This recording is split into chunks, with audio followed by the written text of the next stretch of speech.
Freedom, as defined by the Merriam-Webster Dictionary, is regarded as the absence of necessity, coercion, or constraint in choice or action. Colson Whitehead tells the story of Cora, a slave girl running north, and it is to question how this definition relates to her journey. Is moving north a promise of freedom? Freedom may come with the ability to pursue one's dreams. Whitehead writes, "Every dream, a dream of escape." It seems that moving north would allow for the manifestation of this dream and this freedom, but Cora's situation through the course of the novel comes to tell otherwise. Cora is born in the deep south of Georgia. Presumably, she can express little freedom given she is under the restrictions of slavery. When her mother dies, she is sent to the Hob, a place seen as a curse and a place of exclusion, perhaps a place where one's freedom is confined. Whitehead writes, "They were exiles, but Hob provided a type of protection once they settled in. By playing up their strangeness, the way a slave simpered and acted childlike to escape a beating, they evaded the entanglements of the quarter. The walls of Hob made a fortress some nights, rescuing them from the feuds and conspiracies." The Hob may actually have served as a hidden source of freedom for Cora. She was freed from some of the everyday hostilities of plantation, but within this context, this kind of freedom is not particularly a desired phenomenon.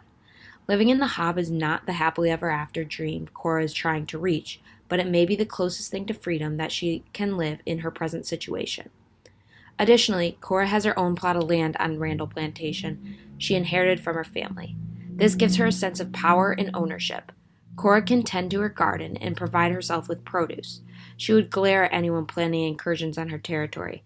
Tending to her bed was necessary maintenance, but also a message that she had not lost her resolve since the day of the hatchet. Her garden serves as a symbol of life, possibility, the future, and maybe freedom. When Blake, another slave, tries to take over her plot, she retaliates. This may be representative of Cora fighting for her freedom. Relating back to the definition of freedom, Cora is putting in the effort to remain absent from coercion. Georgia is the furthest point south in Cora's journey, and it does seem like she is able to find traces of freedom. That is, until James Randall dies and his brother Terrence takes over. Terrence is undoubtedly the harsher master, which exemplifies Cora's needs and wants to escape. Cora takes her first step northward and hopefully toward freedom when she agrees to escape with Caesar. When she agrees, it is her mother talking, who also ran away in search of freedom. As they run from the plantation, they are caught by a group of hog hunters, one of whom Cora kills. Like the altercation with Blake, Cora seems to be again fighting for her freedom by attempting to remain absent from constraint, as the definition of freedom suggests. Once Cora and Caesar get away and make it to Fletcher's farmhouse, they are able to board the Underground Railroad headed for South Carolina. Freedom seemed closer than ever. Upon arrival, Sam presents Cora and Caesar with documents establishing their freedom. According to the documents, however, Bessie and Christian are free, while Cora and Caesar are not. Cora and Caesar are still in extreme danger and are surely being searched for. This establishes the notion that freedom is directly tied to one's identity. If Cora cannot be comfortable or safe in her own skin, is she really ever capable of reaching true freedom? Even as Bessie, she is not able to achieve full freedom.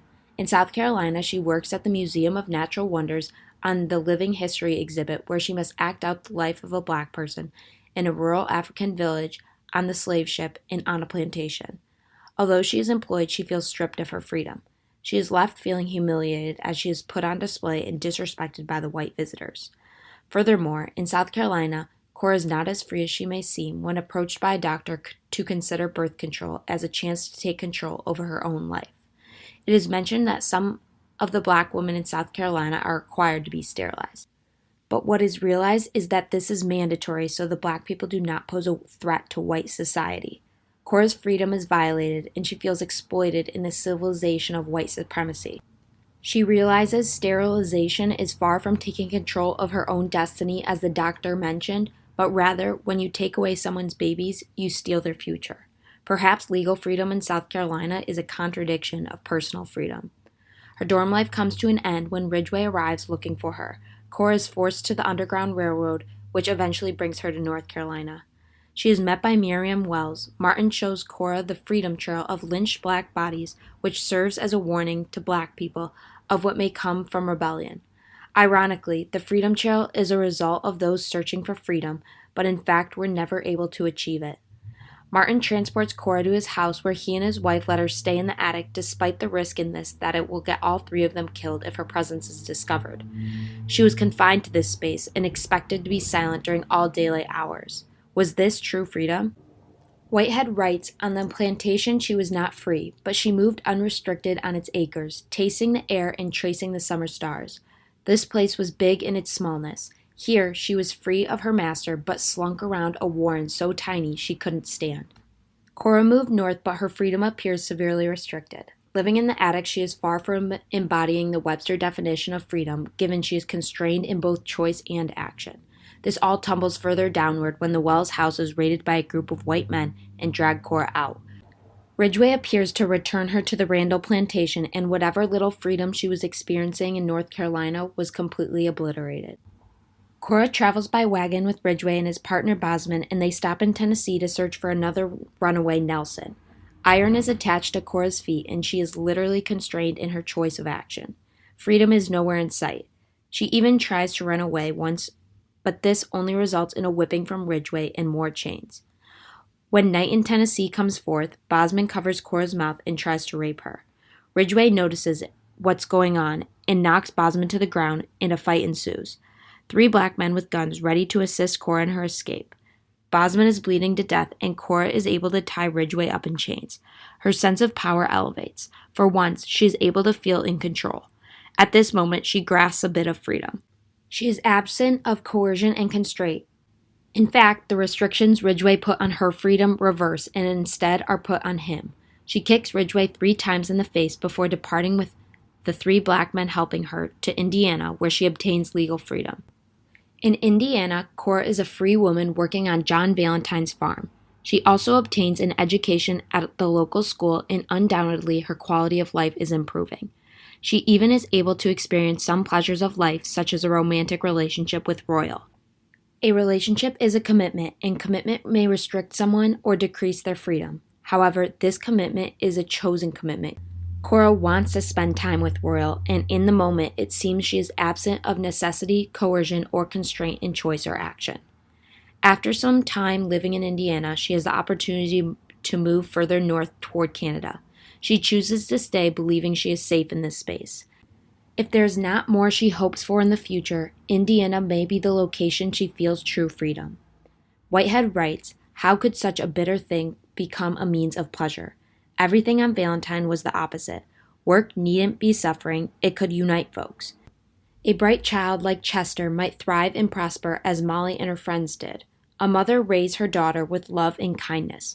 A beautiful soul like Caesar could be anything he wanted here. All of them could be. Own a spread, be a school teacher, fight for colored rights, even be a poet. In her Georgia misery, she had pictured freedom, and it had not looked like this. Freedom was a community laboring for something lovely and rare. This sense of freedom diminishes during the debate between Mingo and Lander. Mingo believes the runaways are imposing danger on the community and should be rejected, while Lander believes the entire community should move to Canada to obtain freedom as one united group. Lander is suddenly shot in the chest, ironically, while speaking about freedom. The community is under attack, and Cora tries to run but is caught by Ridgway. Ridgway, the man who previously stole her freedom in North Carolina. She is coerced into showing him the Underground Railroad by the gun he points at her. It is necessary she obeys if she wants to save her life. Cora's northern progression toward freedom is halted by the constraints Ridgway places on her. That is until, however, Cora throws herself on Ridgway, causing him to tumble down the stairs to the Underground Railroad, leaving him quite injured. Undoubtedly, this physical attack is a risky move, but Cora has made it too far to give up on her expedition to obtain freedom. Her strength and courage serve as stepping stones that aid her on her journey north. With Ridgway immobile, she is able to continue her escape from the counterfeit sanctuaries in endless chains via the Underground Railroad. It was not her choice to move on, but it may be the only necessary action to obtain a sense of freedom.